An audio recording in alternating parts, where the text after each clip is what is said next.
Hey, what's going on, guys? Welcome back to The Last Viking. Now we got a Polaris 425 Magnum 4x4. It is going to be a 1996 and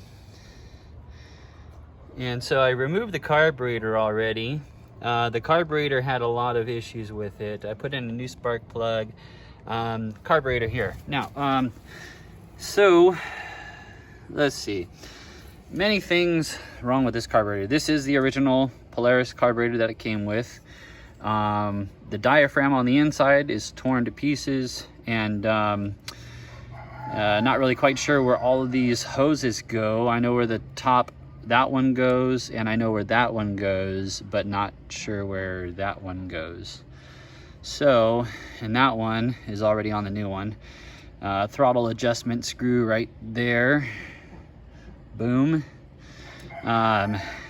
Into the engine, out to the carburetor, out to the air intake. So that's where you would spray your carburetor fluid down.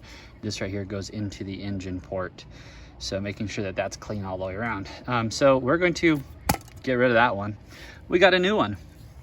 Bam. All right, so here we go. The diaphragm valve is capped off, so you can use it if you want, and if you have that port or not. It's got the throttle screw there. It's got the throttle, and I believe the throttle cable there, and then I'm not really sure what that is, magnetic something. So we'll be setting this up today. So it's a brand new one.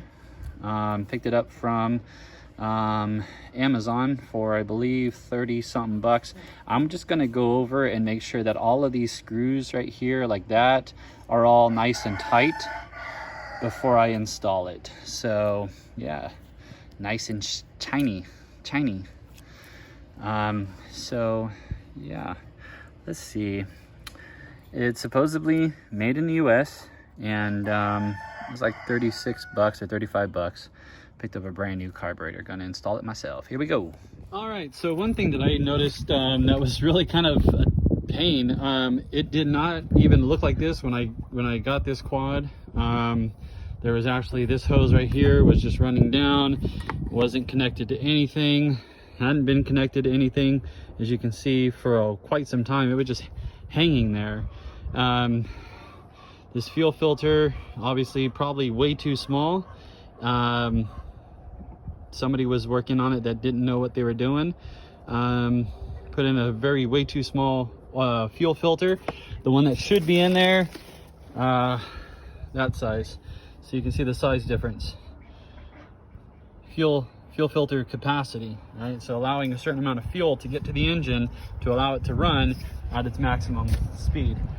Next thing is that this tube right here was just hanging in the engine, not connected to anything. This right here was connected though here. This right here only had one up here. These two right here were not connected to anything, and frankly it just wasn't working. So we had the fuel tank here.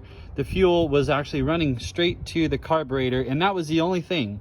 It was just being gravity fed right into the filter, or right into the carburetor. And the carburetor was completely torn apart. The diaphragm in here, the rubber seal, the diaphragm that goes up and down and it breathes and it pumps the fuel in and out, completely shredded. There was corrosion inside of the main jet, and the mid jet, the one that I call is the mid jet, little tiny piece on the side, that was all corroded. And so this is the proper fuel diagram that I can see according to this particular Tayogi Ken. This is the original Polaris 425 Magnum 1996 fuel pump. So frankly, this let's see. So let's see where it goes. So okay, so the fuel line that comes from the gas tank is right here. Now I bypassed the off switch because, well, I don't have an off switch, and so It's starting to rain actually, so there's a big cloud right above us. And so the fuel tank goes into here. The fuel tank goes into here, where this little round area is here. Fuel tank goes into there. This one here goes up through here into the side and down on that side where the throttle cable will go. So it goes on the bottom of the carburetor. The other one that comes from the pulse fuel is going to go to the top of the carburetor. This right here is the diagram going into the engine and going into the air intake. Okay, so that's how I'm setting that up. This is the proper diagram. I'm just going to pop on the clamps, pop in the new carburetor, put the throttle lines on and start it up, and we'll see how it goes. All right, guys, so I'll tell you what, this thing runs like brand new. We installed the carburetor, we test ran it. I didn't have a side man to cam, record everything. So we got the new carburetor in there, got the fuel line. This one right here goes to the, well, you know what? Let's take a look here actually. Well, let's go ahead and take this out. Let's just take the whole thing off. But before we do that, please make sure you drop a subscribe down below, because these videos are not easy to make, as you can tell. And without, you can look at a user manual until you're blue in the face, and you ain't gonna get this right. So there's the fuel pump. Well, it's not really a fuel pump, it's just like a vacuum pump, I guess. So we got this line here that goes to the bottom. When you're looking at it on the top, going down this way on this side of the carburetor, down at the bottom, okay, you're gonna have that little connection there. That connection there runs all the way up in through there.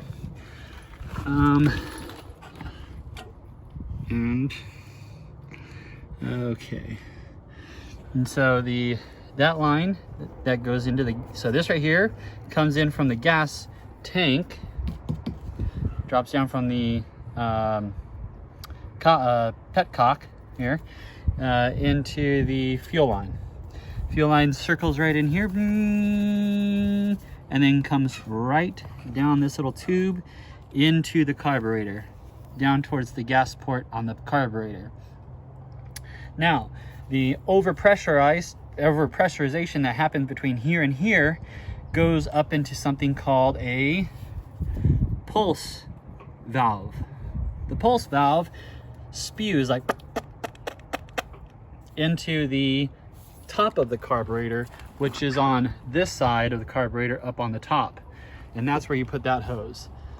So, to recalibrate here, or revisit here. Gas tank, bottom right side of the carburetor. Pulse valve hose, top left side of the carburetor, on this side, on the top. There's a little valve that goes like that, and you want to plug that hose into there. And that's how you do it. So now with me and my wife on, I'm able to hit about 45 miles an hour. By myself, let's just say I'm able to hit around 55, 60, and my speedometer is not broke. It actually works. So only 1,646 miles on this, and everything works great. The oil that I put in there may have been a little exceeding, so it is dripping out. Where is it? Where is it? Right there. So you see that little overflow valve that comes down right there? Yeah, so that's coming out of the carburetor, out of the actual pressurization inside of the engine. So Other than that, it runs good. I just changed the oil, so that's why it's doing that, because maybe there's a little bit too much oil in there, but it has a way to get rid of it and level itself out, so that works out good. Please drop a subscribe if this video was informative to you. Thanks for watching. Until next time, Last Viking TV out. Have a great day. Subscribe and share.